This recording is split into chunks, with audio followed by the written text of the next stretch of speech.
베드로전서 1장 12절부터 하도록 하겠습니다.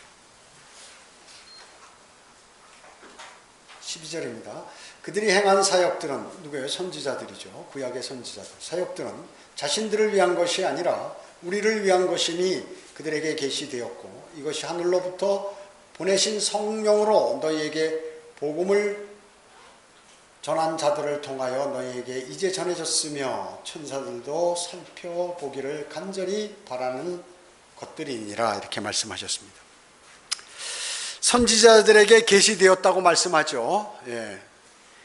그러나 왜 그것을 그들은 이해하지 못했습니까? 하나님께서는 말씀이죠. 어떤 사람을 인도한다든지 또 선지자는 하나님의 사람에게 말씀을 줄 때도 그 사람에게 꼭 필요한 말씀 이것만 주시고 더 이상 복잡하고 어렵게 이렇게 하지 않으시는 거예요. 구약 선지자한테 말씀하는 거는 그 사람들에게 적용할 내용이 아니기 때문에 그 사람이 알 필요 없는 거예요. 그래서 하나님께서 안 알려주신 것입니다. 그래서 그 사람 선지자들이나 그 당시 이스라엘을 위한 그 말씀이 아니기 때문에 그것은 자신들을 위한 것이 아니라 바로 우리에게 필요한 것이기 때문에 알려줄 필요는 없는 거죠. 주님께서 괜히 복잡하게 알려주셔가지고 혼돈하도록 만들 필요가 없기 때문에 그런 것이에요. 이것이 말씀의 위대성이에요. 하나님의 말씀의 위대함. 여러분 어떻습니까? 설교를 들으면 초등학생이나 무슨 대학생이나 노년이나 장년이나 전부 알아듣잖아요. 하나님의 말씀은 다 알아듣게 돼 있어요. 학교를 다녔던 공부를 많이 했던 관계없이 다 똑같이 알아듣게 돼 있는 거예요. 그 사람에게 맞게. 그게 바로 하나님 말씀의 위대함이라고 얘기죠. 이와 같이 하나님께서 선지자에게 말씀하셨는데 그것이 몇천 년 후에 그대로 이루어지면서 몇천 년 후의 사람들인 우리들에게도 또 몇백 년 후의 사람들인 우리에게도 전부 이렇게 알 수 있도록 그렇게 해놓으신 것이에요. 대단한 말씀이죠. 그래서요. 예수 그리스도께서 고난받으시고 갈보리에서 처형되신 후 부활 승천하셨죠. 그리고 그 뒤를 이어서 주님께서 약속하신 대로 성령님을 보내주셨어요. 그분이 이 땅에 오시자 뭐예요? 복음을 전하는 자들을 통하여서 여러분들에게 그것이 다 전해졌다 그 얘기죠. 그리고 세상 모든 사람들에게 다 이렇게 전해진 것이에요. 그러니까 하나님의 모든 일은 너무나 완벽하면서도 쉽게 그리고 아무도 손댈 수 없도록 그리고 문제를 제기할 수 없도록 그렇게 만드시는 것입니다. 그렇기 때문에 바른 하나님의 말씀이 중요한 거죠. 여러분 어때요? 바른 킹제임스 성경을 쓰면서 이단들이 거의 없어요. 바른 한글 킹제임스 성경을 쓰는 사람들 가운데 없어요. 전혀. 이상한 짓 하는 사람들이 없다 그 얘기죠. 별로. 그러나 개역 성경을 이단들 보세요. 전부 개역 성경 쓰는 거예요. 전부 개역 성경. 신천지, 여호와의 증인, 안식교, 여호와의 증인도 신세계 역본이 있지만 그들도 개역 성경 쓰는 거예요. 그 다음에 몰몬은 또 자기 몰몬경 만들었죠. 그 외에 많은 그러한 이단들이 전부 개역 성경 쓰는 거예요. 이상한 종교들 있죠. 그럼 물어봐요. 당신 성경 뭐 써요? 개역 성경 씁니다. 그거 봐. 틀림없어. 어저께 토요일날 신천지가 왔더라고요. 3명이 젊은 사람들이. 그 더운데 말이죠. 참 행위로 그런 행위로 인정받아 보려고 말이죠. 그래서 들어와라 그러고 한 1시간 얘기했는데 시간을 물론 토요일날 헛소리 하는 거예요. 헛소리요. 너희들 그 개역성경이 있으니 삼위일체가 어디 있습니까? 삼위일체를 믿지 않아요? 예수 그리스도가 하나님이 아니라는 거죠. 그래? 성경을 보여줘. 삼위일체가 어디 나왔습니까? 봐라 여기 요한일서 나와 있지 않느냐. 너희 성경은 그거 없어 그런 게. 그러니까 너희는 그래서 이단이 되는 거야. 아무튼 말이죠.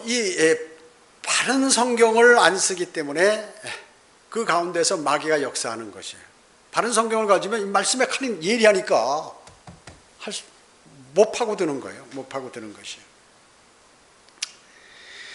자, 이사야, 에레미야, 에스겔, 다니엘 같은 선지자들 있었죠. 그 사람도 시편 곳곳에서 우리가 지금 발견하고 있는 그 숱한 진리들이 있잖아요. 많은 진리들이 있습니다. 거기에 구약에는 심오한 진리들이 많이 있어요. 하나님께서 말씀하시기 때문에. 그게 다 누구를 위한 것이에요? 여러분들을 위한, 우리를 위한 것이에요. 그것이. 그렇기 때문에 여러분, 구약 성경 뭐 율법이라고 그래서 그 구약 시대라고 그래서 이것을 우습게 보면 안 되는 것이. 거기에다 하나님께서 진리들을 거기에 말씀하시고 계신 것이. 그렇기 때문에 지금 그 말씀을 하는 거죠. 성경의 선지자를 통해서 한 말들이 지금 우리를 위해서 하나님께서 기록해 놓으신 것이다. 그렇게 말씀하고요. 그렇기 때문에 천사들도 살펴보기를 간절히 바라는 것들이에요. 성경의 기록자도 모르고 천사들도 모르고, 근데 여러분 아시잖아요. 여러분 아는 겁니다. 그 말씀을 여기서 하는 거예요. 이 말씀을. 그 위대하잖아요. 그리스도인이 얼마나 감사한지 알 수 없습니다.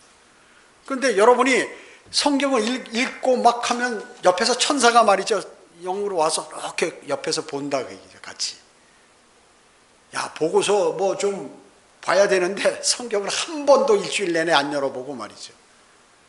그러니까 천사들도 답답해 죽을 지경이죠. 쉽게 하면 천사들이야말로 누구보다도 그 성경을 알고 싶어 하는데, 아주 그 성경을 더 알고 싶은 거예요. 근데 여러분들은 천사들보다도 성경을 많이 아는 거죠. 그 말씀이에요. 천사들도 살펴보기를 간절히 바라는데, 여러분은 그 사실을 알고 그렇게 하나님께서 여러분에게 알려주셨는데 그것을 소홀히 한다면 그것은 죄를 짓는 것이에요. 사실은요. 하나님께서 열심히 준비해서 과거부터 완벽한 것을 여러분에게 탁 해서 식탁을 차려놨는데 먹질 않는다. 여러분 어때요? 자매님들이 식탁을 잘 차려가지고 반찬을 열심히 해서 닦는다. 탁 쳐버리면서 아유 맛없어 이래버리면 기분 나쁘죠. 맛있게 잘 먹으면 너무 기분이 좋잖아요. 상대방을 차려준 사람을 생각해서 좀 맛이 없더라도 맛있다고 막 먹어야 되는 거예요. 그래줘야죠. 열심히. 하나님께서 열심히 이걸 다 해가지고 참 완벽하게 만들어서 너 좀 읽고 이걸 영의 양식을 먹어라 하고 하는데, 주님 저는 싫습니다 하고 그러면 얼마나 주님께서 마음이 아프시겠어요. 기분이 안 좋으시겠죠. 똑같습니다. 우리하고. 13절 보겠습니다. 그러므로 너희는 생각의 허리를 동이고 정신을 차려 예수 그리스도께서 나타나실 때 너희에게 가져올 은혜를 끝까지 바라라. 생각의 허리를, 여러분 어때요? 무슨 일을 할 때 어이씨 하면서 허리를 탁 메고 하잖아요. 군인들 이 탄띠를 매죠. 이렇게 두꺼워요. 그 탄띠가 뭐냐면 이 탄띠 두꺼운 얇은 게 아니라 큰 탄띠를 매게 되면 배에 힘이 들어가는 거예요. 그 정신을 바짝 차리게 되는 거죠. 사람이. 역도 선수들 역기 들 때 어때요? 무거운 거 들 때 자기의 최대의 힘을 발휘해서 단 0.01g이라도 상대보다 앞서야 되는데 이 사람들 어때요? 여기에 가죽으로 이렇게 두꺼운 이 띠를 하고 운동을 하는 거예요. 그게 뭐냐? 배에다 힘을 줘서 척추가 안 다치고 끌어올려서 밀어 올리기 위해서 그렇게 하는 거죠. 허리를 동이라는 게 뭐예요? 정신을 바짝 차리고 말이죠. 정신을 바짝 차리라는 거예요. 전쟁에 임하는 군사와 같이 전쟁에 임하는 게 뭐예요? 적이 먼저 총을 나를 쏘면 내가 죽는 거고 내가 쏘면 적이 죽는 거예요. 그렇기 때문에 죽느냐 사느냐에 관한 문제이기 때문에 정신을 바짝 차려라 하는 것이 허리를 동이라. 무슨 허리? 생각의 허리를 동이라. 비유적인 표현이죠. 중대한 상황에 처해서 긴장감이 도는 경우에 허리띠를 졸라매는 것이죠. 반대로 허리띠를 풀게 되면 어때요? 여러분 잠잘 때 허리띠 가죽 허리띠 꽉 메고 자는 사람 있어요? 다 풀르고 자잖아요. 여러분 죄수들 어때요? 죄수들 허리띠 매니까 허리띠부터 딱 풀러요. 감옥에 집어넣으려면 허리띠로 뭐 자살할 수도 있고 뭐 그러니까 사람이 멍하게 만들기 위해서 허리띠를 딱 풀어버리는 것이에요. 신발 고무신 신고 감옥에 가면 벌써 들어가면 죄수 옷을 딱 내주는데 허리띠 뺏고 가면 그 다음에 뭐예요? 더 심하면 머리까지 깎아버리고 수치감을 느끼기 위해서 그렇게 해버리는 거죠. 아주 박박 다 밀어버리죠. 근데 요새는 그런 게 없더라고요. 보니까 과거에는 그렇게 했는데 그래서 정신을 바짝 차리고 이렇게 있는 상태, 이런 것이죠. 생각도 마찬가지예요. 여러분의 생각이나 정신을 멍하니 있지 말고 정신을 차리라는 말씀입니다. 언제까지? 주님 오실 날까지. 그렇지 않으면 어떻게 해요? 마귀가 여러분을 채간다는 것이. 여러분은 마귀의 작전에 놀아나게 된다, 그 말씀이에요. 정신을 안 차리면. 이거 누구에게 얘기하는 거예요? 세상 사람에게 얘기하는 게 아닙니다. 그리스도인에게 하는 말씀이에요. 정신 바짝 차리지 않으면 마귀가 너희들 다 잡아먹는다, 그 얘기입니다. 로마서 13장 11절에 보면 뿐만 아니라 우리가 그때를 아노니 지금은 잠에서 깨어나야 할 시간이로다. 이는 지금 우리가 믿었던 때보다 우리의 구원이 더 가까워졌습니다. 이 말씀이 뭐예요? 과거 선지자나 사도 시대나 또 그 무슨 그 필라델피아 교회 시대보다도 더 주님 오실 날이 가까웠다는 거죠. 정신을 차리라, 그 얘기죠. 예수님께서도 이 땅에 오셔서 말씀하셨죠. 그러므로 깨어있으라. 어떤 시간에 너희 주께서 오실는지 너희가 알지 못하기 때문이라. 깨어있으라. 깨어있으라. 사도 바울도 그랬고 예수 그리스도께서도 그랬고 요한 역시 마찬가지. 셋째 하늘에 올라갔을 때 이런 경고를 확인했죠. 만일 내가 깨어있지 아니하면 내가 도둑같이 네게 임하리니 어느 때 너에게 올 것인지 네가 알지 못하리라. 계시록 3장 3절에서 이렇게 말씀하고 있는 것이. 여러분, 왜 주님께서 오실 때를 우리에게 안 알려주시는 거예요? 항상 깨어있게 하기 위해서 그렇습니다. 항상 깨어있게 하시기 위해서. 그렇기 때문에 그리스도인이 깨어있지 않고 지금 잠자고 있는 그리스도인은 의미 없어요. 아무 의미 없어요. 그 사람 게임 끝난 거예요. 천년왕국에서 또 그리스도의 심판석에서 아무것도 받을 게 없어요. 여러분, 이 세상에서 살 때 이렇게 물질적으로 경제적으로 풍성하지 못하고 또 일거리도 없고 이러면 살기가 좀 불편하고 힘들잖아요. 괴롭잖아요. 몇십 년이에요, 그게. 100년도 안 되는 거예요. 그런데 영원 세계에서 그렇게 살아보세요. 지겹겠죠. 그렇기 때문에 그것은 영원 세계나 천년왕국, 새 예루살렘 이런 건 믿지 않는 그리스도인이라 깨어있지 않는 사람은 틀림없어요. 틀림없는 것이. 믿는다 하더라도 마귀의 극심한 공격으로 인해서 수면제 뿌리고 간 것 같이 말이죠. 마귀가 수면제 타서 먹인 것 같이 몽롱하게 이렇게 살아가는 그리스도인들도 있다, 그 얘기죠. 그러지 말라는 거죠, 주님께서는. 베드로전서 1장 13절은 이 13절은 사실상 교리적으로 재림에 관한 관련 구절입니다. 재림에 관련. 위에서처럼 이 말씀은 이 시대 그리스도인들에게 주는 경고로 보는 것도 가능하지만 이 13절에서 언급되는 이 은혜 있잖아요. 은혜를 끝까지 바라라. 이 은혜.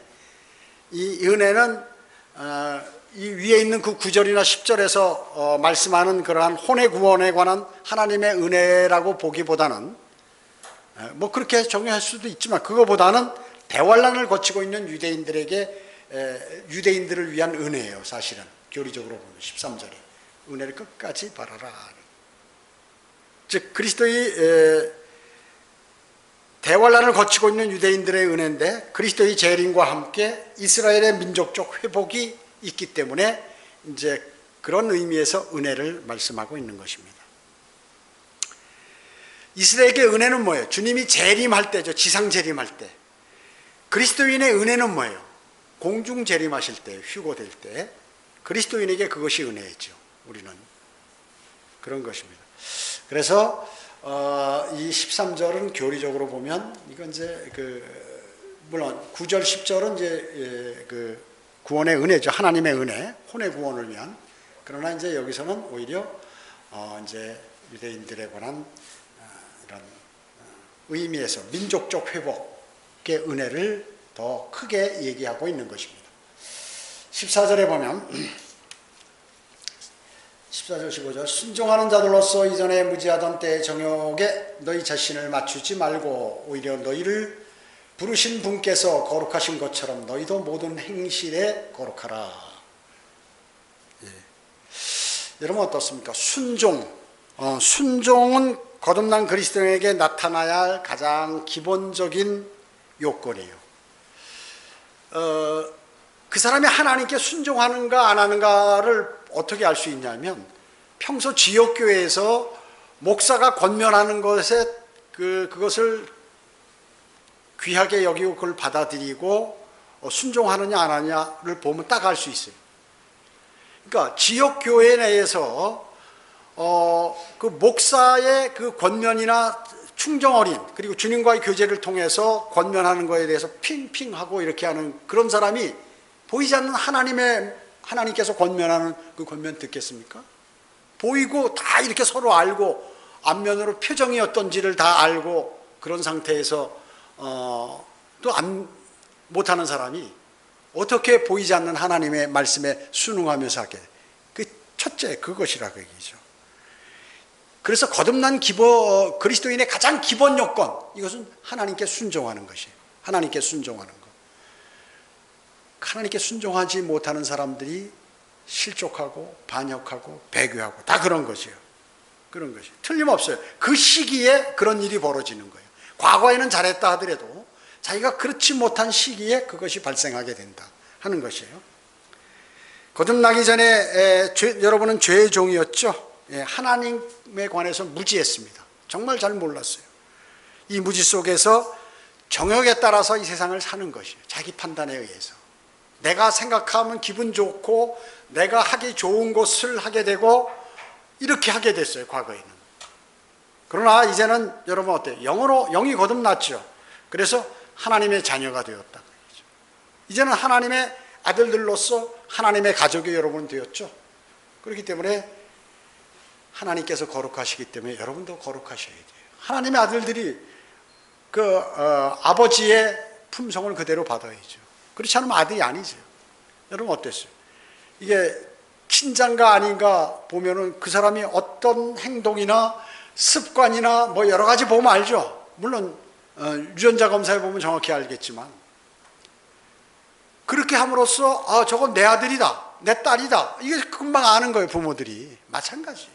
여러분들이 하나님의 아들들이 되었으면 하나님께서 좋아하시는 거, 하나님의 가족, 그리고 하나님께서 생각하시는 거, 하나님이 좋아하시는 거 이런 것들이 그대로 나타나야 진짜 하나님의 아들들이다 그 얘기죠. 그렇지 않으면 뭐예요? 가짜야 가짜. 다른 아들들일 수가 있어요. 사탄의 자식일 수가 있어요.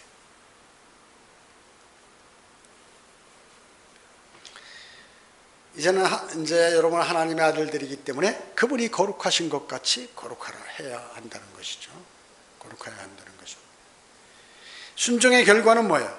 자기가 순종을 한다는 것은 그 결과가 뭘로 나타나면 거룩함으로 나타난다고 얘기죠. 순종하지 않는 사람은 어때요? 막 살아. 하나님 말씀이고 뭐고 필요 없다. 하나님 말씀 육신의 정에 안목의 정 생의 자랑을 멀리하라. 그거 없으면 어떻게 삽니까? 세상에서 노력해서 그것을 쟁취해야 되는데 하면서 하나님 말씀을 던져버리고 그것으로 계속해서 갚버리는 것이. 하나님의 말씀 속에서 밥이 나옵니까? 빵이 나옵니까? 떡이 나옵니까? 하면서 헛소리 한다 그 얘기죠. 하나님의 그게 뭐예요? 순종하지 않는. 그래서 그 사람은 거룩한 삶을 살 수 없어요. 그래 술도 먹고 담배도 피고 뭐 나가서 노름도 하고 뭐 게임방도 가고 디스코텍도 가고 뭐 노래방도 가고 멋대로 막 하는 거예요. 그게 뭐예요? 순종하네. 그 사람의 삶은 거룩한 삶이에요? 그게 아니죠. 거룩한 삶이 아닙니다. 그 순종의 결과가 거룩한 삶이다 하는 것입니다. 그 여기서 말씀하는 것이. 즉 하나님의 가족이라면 하나님의 가족답게 살아라. 어디 가서도 다 그렇게 나는 하나님의 가족이다. 나는 구원받았다. 나는 그리스도인이다라고 담대하게 얘기할 수 있어야 돼. 숨기는 사람은 가짜예요. 모든 행실에서 거룩해야 하나님의 자녀임을 입증하는 것입니다.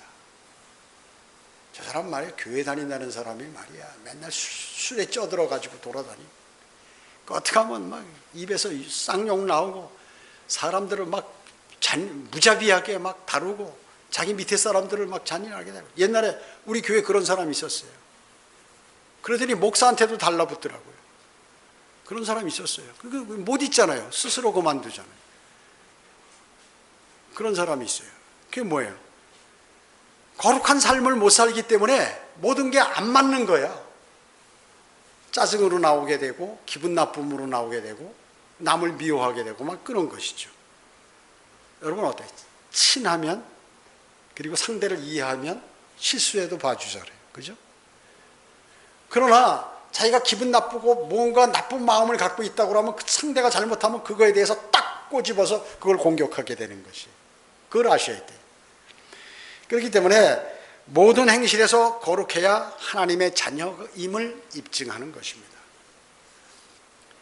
거룩하다는 게 뭡니까? 세상의 온갖 더러움으로부터 멀리 구별되어 있는 것을 얘기하는 것이에요. 멀리 떨어져 있는 것을 거룩한 것이라고 얘기하는 것이에요.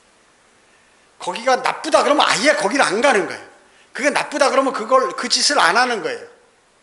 그리스도인이 맨날 컴퓨터나 스마트폰에 게임이나 하고 있고 이러면 말이죠. 어때요? 자기는 그 게임의 그 종이 되는 거예요. 그래가지고 그거 안 하면 피곤해. 그래서 맨날 게임하는 거예요. 옛날에 난리치고 나간 사람도 마찬가지예요. 그 조카들이 말이죠. 목사님 저희 보고 믿음 생활 잘하라고 하면서 집에서 맨날 컴퓨터 게임만 합니다. 이르더라고 저한테. 그리고 그 조카들도 전부 다 뭐예요? 세상으로 던져버렸어요. 그런 삶을 보이니까 야 여기 있을 때가 아니다. 그러니까 자신뿐만 아니라 주변에 있는 사람도 다 쓰러뜨리는 거예요. 그걸 아셔야 돼요. 여러분의 육신적인 삶을 살면 여러분의 가족은 다 쓰러지는 겁니다.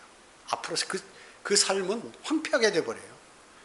그것을 아셔야 돼요. 그것을 아셔야 돼요.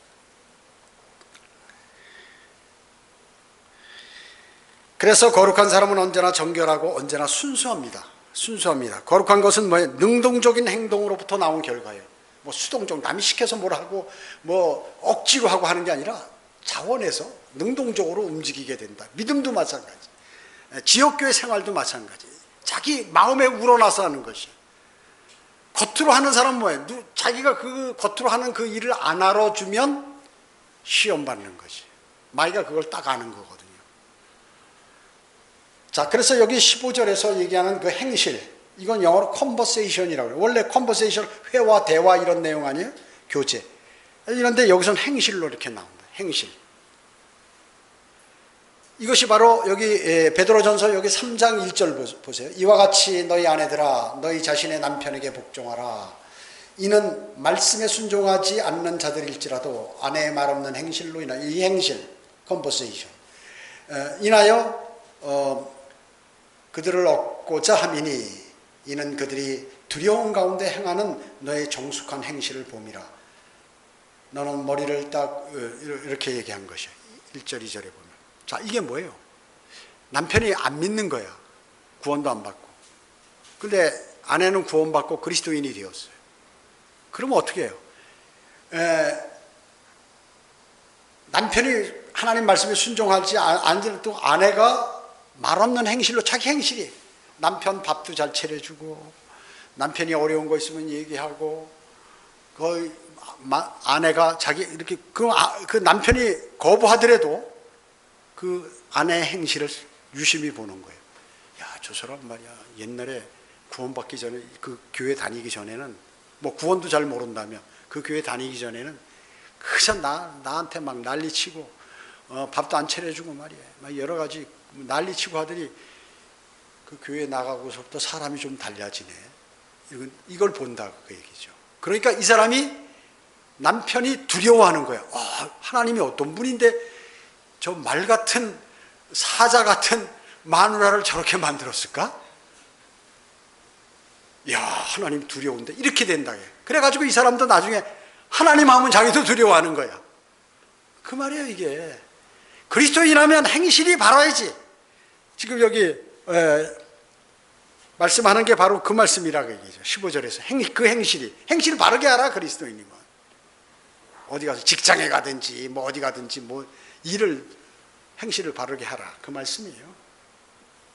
여기서 얘기하는 행실은 무슨 도덕적이나 윤리적 개념이 아니에요. 이것은 하나의 생활 태도를 얘기하는 것입니다. manner of life. 매너를 얘기하는 거예요. 생활을 얘기하는 것이요. 즉 실질적이고 가시적이고 행동으로 움직여지는 모든 것들이 보니까 그 행실이 바르다. 그 얘기예요. 도덕적으로 정숙하고 뭐 이런 그런 것이 아니라 이 모든 움직임이 그래야 된다. 그래서 이러한 행위는 주변에 있는 사람들에게 영향을 끼치게 된다는 것입니다. 16절에 이는 기록되기를 내가 거룩하니 너희도 거룩하라고 하시기 때문이라. 레위기 11장 44절 말씀이죠. 그것을 인용했습니다. 레위기 11장 44절에 보면 너희는 스스로 정결케 하여 거룩하게 될지니라. 스스로 정결케 되라. 어떻게 거룩해 된다고요? 그 방법을 제시하는데 스스로 하라. 남이 해줄 수 없다 그 얘기예요. 내가 그렇게 해야지. 스스로 성결케 하라는 것입니다. 스스로 불결한 것들로부터 떨어져서 순수성을 지킨다는 것. 여기 학생들도 마찬가지예요.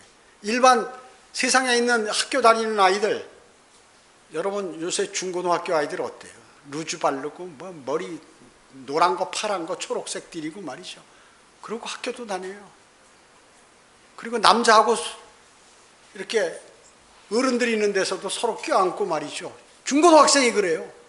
여기 청주에. 그런데 여기 크리스천 중고등학교 다니는 우리 그 형제 자매들은 어때요? 참 정숙하잖아요. 근데 그것을 잘 지켜야 돼. 그것을 잘 지켜야 돼. 여러분은 세상 사람들하고 틀려요. 그렇기 때문에 세상 사람처럼 생각하고 행동해서는 안 되는 거예요. 나는 하나님의 사람이다. 하나님께서 거룩하라고 그랬으니까 나도 거룩해야 된다. 내가 학교에서 가르쳐준 것 잘 배우고 하나님 말씀도 묵상하고 거리 설교도 하고 구령도 할 줄 알아요. 이게 중고등학생이 거리 설교, 남자는 거리 설교, 여자는 구령 못하고 남자도 구령할 줄 알아야 되죠. 못하면 이거 학교 헛다니는 거예요. 학교 헛다니는 것이. 그렇기 때문에 실질적으로 이것은 대단히 중요한 것이다. 그리고 스스로 성결케 해야 되는 것이지 그것이 바로 행실로서 유지가 된다. 스스로 성결. 내 행실이 바르면 지금 내가 거룩한 삶을 살고 있는 거예요. 다른 게 아니에요. 여러분 어떻습니까? 여러분의 모든 앞으로 그리스도의 심판서 가서 멸류관 받느냐 안 받느냐는 여러분이 여기서 지금 지역교회에서 어떻게 생활하느냐에 따라서 그냥 결정되는 거예요. 여기서 보면 누가 어떻게 될지 다 답이 나와 있어. 답이 나와 있어요. 누가 무슨 멸류관을 받을지도 목회자는 벌써 다 아는 거예요. 여기서. 여러분 그 사실을 알으셔야 돼요. 여기서의 삶은 앞으로 새 예루살렘과 천년왕국과 새 예루살렘의 삶과 연장이다. 이렇게 하셔야 돼요. 자연스럽게 연결돼서 이렇게 딱 가는 것이지 무슨 어떤 사건이 일어나고 무슨 어떤 기간이 멈췄다가 이루어지는 게 아니에요. 그냥 가는 거예요. 그냥. 여러분 아셔야 돼요. 그것을. 그렇기 때문에 여기 1장 17절을 보면 또 외모로 보지 않으시고 각 사람의 행위에 따라 판단하시는 분을 너희가 아버지라 부른다면 너희는 이곳 나그네 시절을 두려움 속에 지내라. 말씀하시잖아요. 이렇게요. 이곳 나그네 시절을 두려움 속에 지내라. 이 말은 말이죠. 사도 바울이 빌립보서 2장 12절에서 뭐라고 했냐면 더욱더 두려움과 떨림으로 너희의 구원을 온전히 이루라. 두려움과 떨림을 가지라. 그리스도인이라고 아이고 멍청하게 누워서 그냥 허리띠 풀르고 이렇게 있으라는 게 아니라 두려움과 떨림으로. 왜? 그리스도의 심판석에 설 거기 때문에 그런 것입니다. 여러분이 정말 하나님에 대한 두려움과 떨림이 지니고 있다면 여러분 마음속에만 머무르지 않고 그것이 행위로 나타나게 된다. 내가 멸망으로 향하는 사람이 하다. 그러면 복음을 전하게 돼 있는 거고 또 진리를 필요한 사람, 구원받지 못한 사람에게 내 자녀나 주변에 무엇이 주변 친척들이 하면 그것을 전하게 되는 거고 행위로 나타난다. 행위로 나타나는 것이. 그것을 두려움과 떨림으로 하라는 것이. 왜? 중요하기 때문에 그런 것이에요. 그렇게 되지 않는다면 하나님에 대한 것도 없다는 증거예요. 그것이. 여러분들이 지역교회에서 신실하게 믿음 생활을 또 주님을 사랑하는 열정이 보이지 않는다면 여러분은 하나님께 대한 그러한 열정이나 주님을 사랑하고 하는 그 마음도 없다. 거룩함도 없다. 다 없다는 거예요. 그 명백히 알아야 돼요. 이 세상 교회나 이런 교회가 아니잖아요, 우리는. 그렇기 때문에 여기서 나타나는 것이 그대로 그냥 천상에까지 연결되는 것입니다. 그것을 아셔야 돼요. 하나님께서는 행위를 보지 않으셔도 알지요. 다 압니다, 사람을. 그러나 왜 그렇게 행위를 중요하게 여기셨냐, 행하라 했냐면 그 행실을 해야 여러분이 거룩한 삶을 살 수 있고 또 거룩한 열매를 맺을 수 있기 때문에 하나님께서 그렇게 행실을 잘하라고 하신 거예요. 하나님을 사랑하면 행실을 잘하라. 네가 하나님의 아들들이면 행실을 잘하라. 여러분 마음으로만 갖고 있어도 아시지만 굳이 하라고 하신 것은 여러분이 그렇게 해야 거룩한 삶이 유지되고 그리고 거룩한 열매를 맺을 수 있기 때문에 그렇습니다. 하나님 아버지는 거룩하신 분이죠. 그래서 그분을 아버지라 부른다면 당연 여러분은 거룩해야 한다. 그분의 요구에 순종하여 행위를 이렇게 행위로 거룩함을 이렇게 지키고 이렇게 나타내는 것이죠. 자, 이 너무나 위대한 말씀이잖아요. 우리가 이 말씀 속에서 그러니까 이런 말씀들을 마음속에 새기지 않는 사람은 멋대로 사는 거예요. 거룩함도 없이 자기 행실도 바른 게 없이 뭐 교회만 출석하면 되는 것이지 하면서 늘어지게 하면서 하나님 말씀 한 번 접하지도 않고 남에게 전도지 한 장도 안 나눠주고 말이지. 복음에 관해서 뭐 열정도 없고 그러면 하나님께서 이 생활이 여러분들이 영원 세계에서 완전 가난하고 참 수치 가운데 산다는 결론이 이미 나 있어요. 근데 주님 오시려고 가까웠다는데요. 그렇기 때문에 우리는 그것을 꼭 마음속에 새겨야 할 것입니다. 기도드립니다. 전지전능하시고 자비로우신 아버지 하나님 감사를 드립니다. 오늘 하나님 말씀을 통하여 위대하신 진리들을 알게 되었습니다. 이것은 우리가 상식적으로도 다 아는 일이요 어린아이도 다 아는 말씀을 저희에게 하신 것은 저희들이 그것을 지키지 않는 사람이 많다함을 알게 되었습니다. 하나님의 말씀에 잘 순종하여서 거룩함을 나타내고 또 그 행실로서 바른 행실로서 주님께 영광 돌리는 삶을 살아가도록 저희를 인도해 주시기 원합니다. 오전 예배와 오후 예배 교제 시간 모두를 주님께 의탁하오며 다시 오셔서 저희를 데려가실 주 예수 그리스도의 이름으로 기도드립니다.